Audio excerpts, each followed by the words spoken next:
Hey guys, welcome to second semester. Okay, so second semester we're going to start with chapter 11. It's one of my favorite chapters because we get to start talking about why certain chemicals have the certain physical properties that they have.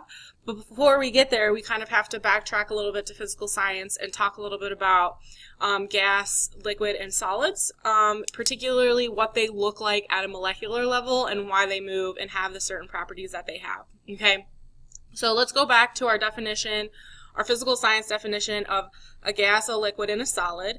Okay, so we remember that solids retain the shape and the volume. Okay, so their shape and their volume don't change. And then we can remember that liquid doesn't change volume, but it takes the shape of the container that it's in. So liquids keep shape or keep volume, but will take the shape of the container.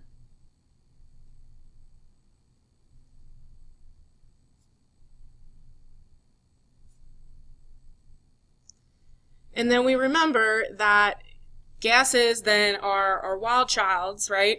So if we put them into a container, they're going to assume the volume and the shape of the container. Okay, so they'll assume the volume and shape.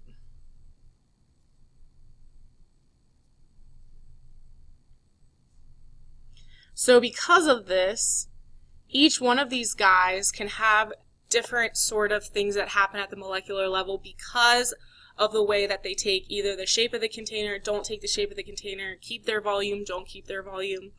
And the easiest one to see with a gas is that we can compress them, right? So we can increase the pressure to push the gases together.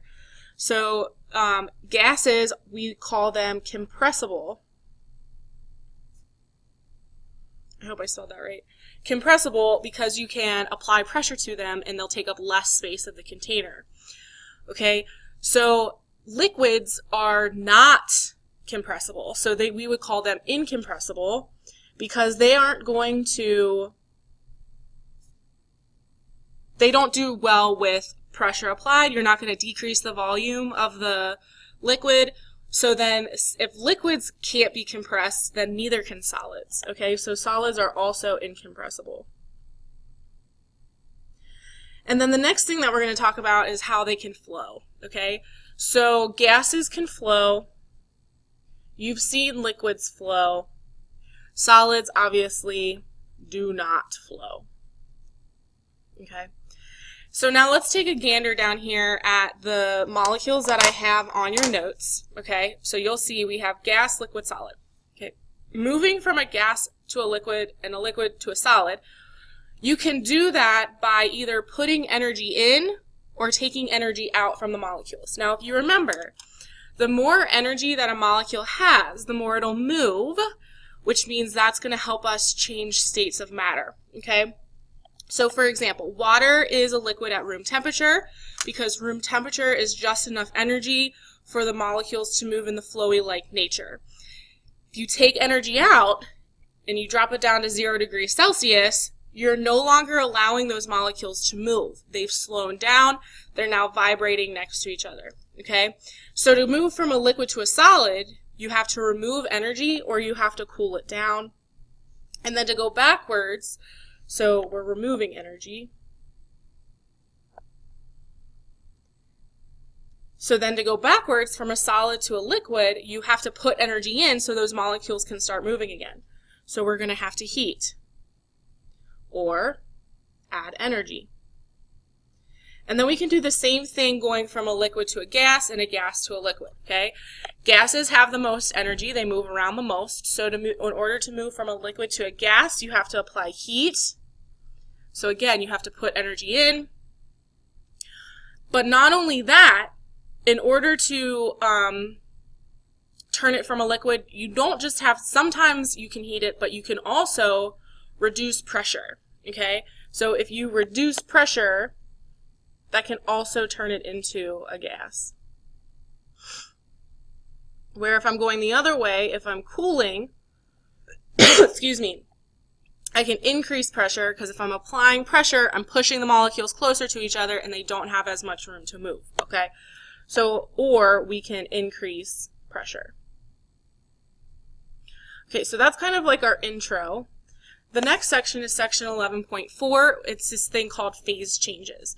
Okay, so again, you should have seen phase changes before, but we're just going to kind of talk about what's going on here. Okay, so if I go from a solid to a liquid, that is melting, right? You have to apply energy in order to melt, and then going from a liquid to a solid, you have to be frozen or freeze, okay? So you have to take energy away so the molecules don't have as much energy to move. And then moving from a liquid to a gas, you know that that is vaporization, and then a gas to a liquid is condensation. Those you probably have heard of before, okay? Going from a solid to a gas, it does happen. You guys have seen carbon dioxide. You've seen dry ice, which is carbon dioxide. It goes straight from a solid to a gas. That's why you get that smoke off of the solid. Okay, so moving from a solid to a gas, that's called sublimation. Sorry, I almost did the other one. Where going from a, whoops, I messed it up. This should be over here on this arrow. Sorry, I was right the first time. We're going from a gas to a solid is deposition. Okay, so go ahead and know those. The next thing that we're going to talk about is energy changes that cause phase changes. So there's going to be a few definitions that I'm going to expect you to know. Okay, so the first one I want you to know is the melting process. We also refer to this as fusion, which is kind of counterintuitive to the way that your brain should be thinking, because fusion means go together, but in this instance it means that we're making the molecules move further apart and we're changing them from a solid to a liquid. So fusion is when you add energy to cause solid particles to move more, okay? So the more energy you put in to make them move, the more likely they're going to transition from a solid state to a liquid state, okay? So then our heat of fusion is just that increased freedom for those particles to move, okay? Which will be a number value, and we'll talk about that when we get to heating curves, okay? The next process is a vaporization process. So this is then going to be, instead of melting process, we're going to vaporize. So we're going to go from a liquid to a gas. So adding energy to change from a liquid to a gas. And then the heat of vaporization, which will also be a numerical value, is the energy required to create the vaporization process. Okay? So we're going to use these definitions to work with this thing called a heating curve, which is the next piece of your notes. Okay? So heating curves, what they do is, and you probably, hopefully remember this from physical science. If not, that's okay. That's what this class is for, okay? So heating curves will show the changes that occur when heat is added or removed from a particular sample at a constant rate. Okay, so you'll notice that I have dots here on this curve, okay? And most of the time, I like to label these guys because then I can talk about, well, what's happening from A to B? What's happening from B to C? It makes it easier to talk about the problem. Okay, so moving from A to B, we are going to be in that ice stage, or you can think about it as solid, okay, if we're not necessarily talking about water.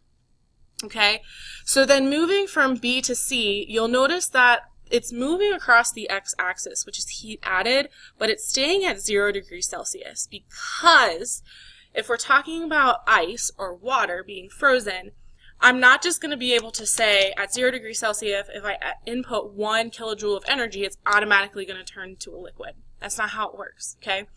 We have to expand over a long period of the x-axis to add energy in order to make that jump from a liquid to from a solid to a liquid. Okay, so from B to C, you can kind of think about that as your melting process or your fusion, okay? So fusion doesn't happen right away. We have to add a lot of energy in order for it to melt or fuse, okay? And then from C to D is we're going to be in the liquid stage. And then from D to E, what do you think that stage is? That's going to be our vaporization stage. Again, at 100 degrees, we're at equilibrium between liquid and a gas. So in order to turn 100% gas, I have to continually add a lot amount of energy in to move from, well, D to E to F, okay? So we call this stage our vaporization stage. And then from E to F is when we are our gas, okay? And real quickly, what I'm going to do is we're going to use the heating curve to calculate the enthalpy change of a whole system, okay? So let's look at an example here. It says, what is the enthalpy change during the process, whoops, wrong one, upon converting 1 mole of ice at 25 degrees Celsius to water vapor, okay, at 125 degrees Celsius. So what I'm going to do is I'm going to start off by making the curve that I had on the top, or on the other page. Okay, so here's my A to B, my C to D, my D to E, and my E to my F.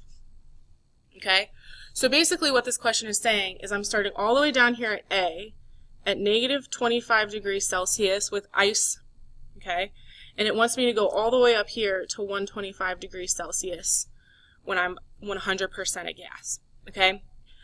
When we do these problems, we have to be under constant pressure, okay, and the specific heats of ice, water, and we'll talk about specific heats more in class, but you have to remember that your specific heat, you've seen this one before, because we've primarily talked about water, okay? We're going to use these specific heats to figure out, depending on the amount of substance I have, so we have 1 mole of substance, the amount of substance I have, I'll have to input that energy before I can raise the temperature 1 Kelvin. Okay, do we remember how to do that? So let's think here. One thing we have to remember is that enthalpy is equal to Q, okay? And that Q is equal to mass times specific heat times our change in temperature, okay? So when I'm going, or my enthalpy, when I'm moving from state to state, I'm going to use delta H. When I'm moving from fusion and vaporization, I'm going to use a different equation. So let's just look at A to B, okay? So A to B, I'm going to say delta H is equal to mass times specific heat times delta T, okay? Now you have to remember, from A to B, I'm ice, okay? Now it's saying that I have 1 mole of ice, which is water. If I have 1 mole of water, that means it weighs 18.02, because that's the molar mass of water, okay? Now, I'm not going to use this specific heat with this problem, because this is the specific heat for liquid. I need the specific heat for ice, okay? It's going to be a different amount, okay? So I need to put less energy in per gram, because you have to remember the particles don't want to be close together because they're water molecules. So I'm going to do 2.03 joules per gram per Kelvin, and you have to remember I'm going from negative 25 up to 0. So my change in temperature is 25 Kelvin, okay? So my delta H from A to B is 915 joules, because you have to remember that our units are canceling here, and the unit that I'm left with is joules, okay? Now, from B to C, we are futing, okay? Fusion. So what we have to do is, let's look at our units for delta H of fusion. So delta H of fusion, the units on that are kilojoules per mole, okay? So I need an energy unit, because ultimately I'm trying to figure out how much enthalpy is going on, or how much enthalpy is being changed from going from ice to gas, okay?